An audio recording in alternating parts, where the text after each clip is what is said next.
1970년대 초 배우자의 미국 유학에 따라 나선 한 여성이 있었습니다. 미국에서 그녀는 전공을 살려 간호사로 일하며 지냈죠. 그런데 선진국의 간호교육을 받고 싶다는 열망을 떨칠 수가 없었습니다. 남편과 의논 끝에 그녀는 보스턴 대학교 간호대학원에 진학합니다. 저희 스승님이신데요. 김인수 박사님과 함께 미국으로 유학을 떠나셨었는데, 처음에 김인수 박사님 공부 끝나시고 난 다음에 김수 선생님이 공부를 하신 걸로 알고 있거든요. 사실 아이도 있었고 어렵죠.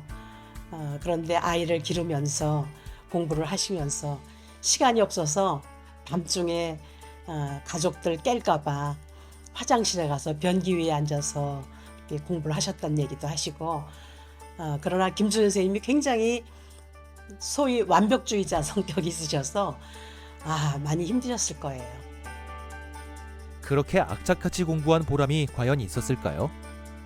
대학원 졸업생 200명 중 박사 학위를 받은 사람은 단 한 명이었는데요. 바로 1978년 한국 최초의 간호학 박사가 된 김수지 교수입니다.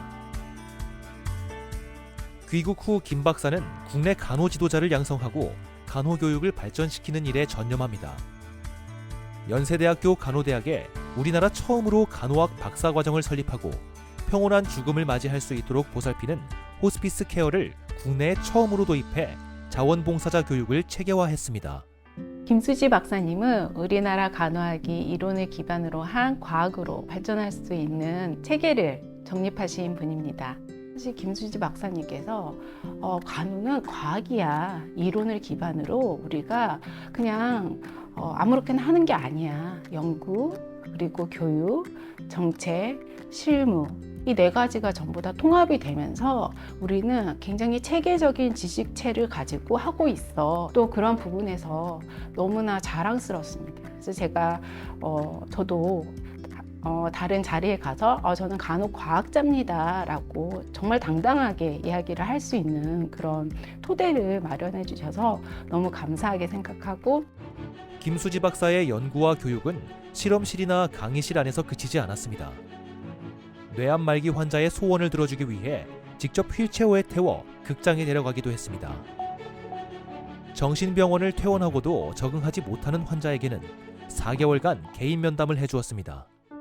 에피소드는 한두 가지가 아니에요. 너무 많아요. 이제 몇 가지 기억나는 거는, 정신질환자 재활을 돕기 위해서 실제로 정신질환자들을 조교로 사용하셨거든요.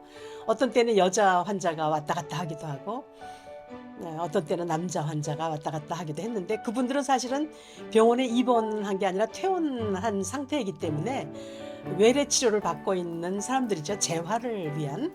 그래서 한때는 우리 간호대학 건물 근처에 자꾸 이상한 사람들이 왔다 갔다 한다고 편견이 많았기 때문에 어려워하는 사람들도 있었지만, 그런 정도로 정신질환자들에 대한 사랑 굉장히 강하셨죠.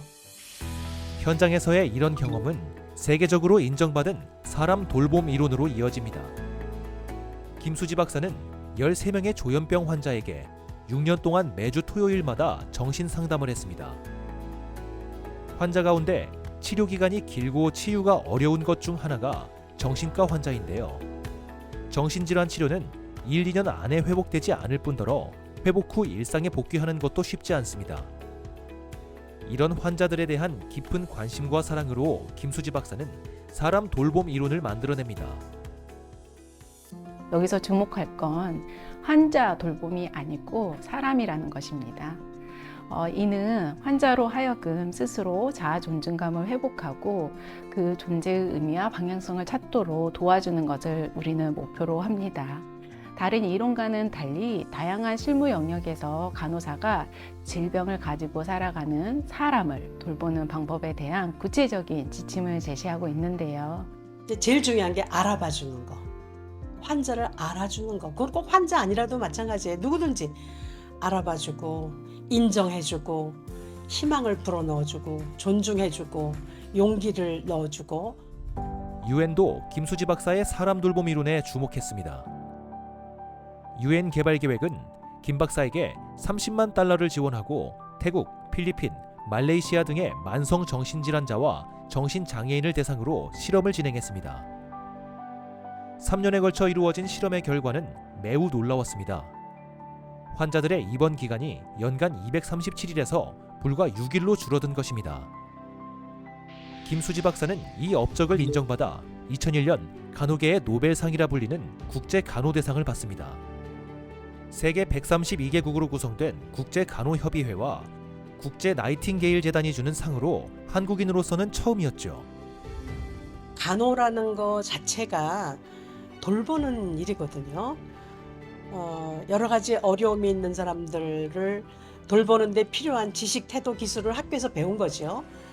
과학적으로. 그래서 배운 거를 나만 갖고 있는 게 아니라 그거를 다른 사람들에게 베푸는 거기 때문에 그 정신, 돌봄의 정신을 기억하고 도움이 필요한 사람들을 위해서 선생님이 하셨던 것처럼 그렇게 우리도 그 뒤를 따라가면서 사람 돌봄 이론으로 세계의 정신질환자들을 보듬은 김수지. 우리의 위대한 오늘을 만든 과학기술 유공자입니다.